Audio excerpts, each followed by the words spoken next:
We now call in on the Canadian township of Langley. Boasting picturesque surroundings and a prosperous equine presence, it's long been known as the horse capital of British Columbia, making it a dream dwelling for Vannesa Whittell. She's a creator of contemporary equestrian art who won the honour of designing the poster for the prestigious Longines-sponsored Hampton Classic in 2023. And when not behind the easel, she likes nothing more than spending time in the saddle. I guess my horses, they are inherently intertwined with my work. I think because they keep me going. Every day I find them more beautiful, and every day I somehow want to figure out how to paint that and how to capture it somehow so that I can hang on to it. I think I started riding when I was 3. I did pony club, I've done eventing mainly, and then about 10 years ago I started doing dressage, and now I am totally hooked. I've always been an artist. I worked in graphics for my career, and at some point I got downsized at my job. So I kind of thought, oh, I'll get to ride my horses all summer and then I'll go back to work in the fall. But the first day I managed to have a riding accident. It wasn't horrendously serious, but I did some damage to my knee, so I couldn't drive. I was quite bruised in my face, so I stayed home and I just painted horses, and I really liked it, and I just haven't looked back. I think even the saddlery, the tack, I love all of it. You know, it's not just the beauty of the horse, but it's the beauty of the person on the horse when they sit in a good position and they look beautifully elegant. And, you know, in the fashion for riding, like the leather boots are beautiful. That all inspires me.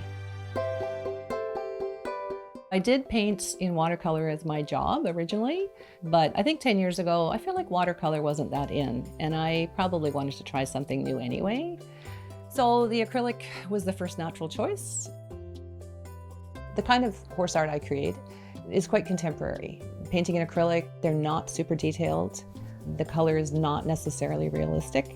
I really just focus on the shape of the horse and, you know, some of the details of the horse. I really am trying to create art that looks good on the wall. She would draw horses as a small child.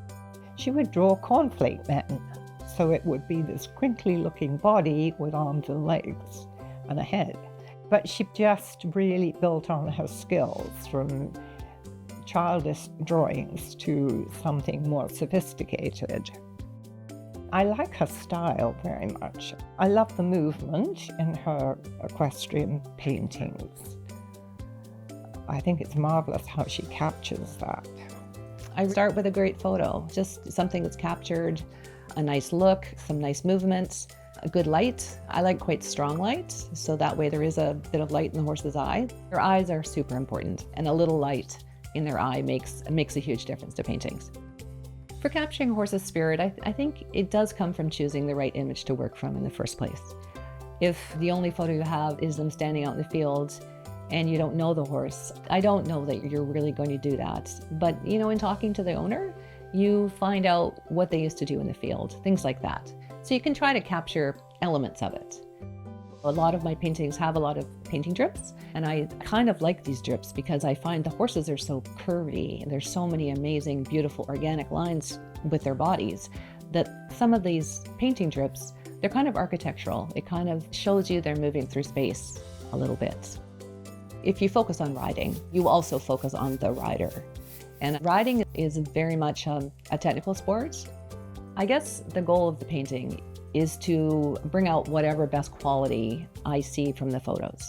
So if I'm trying to achieve movement in jumpers, I really want the rider to look like they're very giving in their arm and the horse is moving into that. So those are the kind of things I try to emphasize. And things that are distracting from that, I really just try to downplay. I've done a lot of Photoshop. So I do find that I can take a photograph and I can, you know, decide what are the good parts of it. And the parts that I don't like, I can either hide or I can change. Photographs catch us as we really are. Maybe paintings show us as we really want to be. Everything she does in the art world is amazing to me as a non-artist, I guess. Same with the horses. So yeah, that's the best word I can use, amazing. And the detail that is in the tack and the saddle and things, she's just evolved, and the paintings come to life.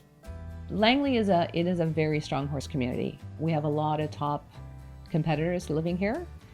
This has made this painting a bit of a job. I haven't really ever had to look very far for work, and they somehow keep me busy. There's always a new horse. It just keeps growing, and that to have so close to home is very nice. Also, a lot of my friends have horses, so this means I can paint their horses. We do a lot of remembrance paintings of their favorite horse, but also, just to celebrate special days, big competition wins, or, they move, they have a new house, they want horses, like art of their own horses in their house. I think it really does make people happy. From having horses my whole life, I definitely know that I have a different perspective on it than some of my other artist friends. I have artist friends who have never had a horse, and they find horses often completely magical.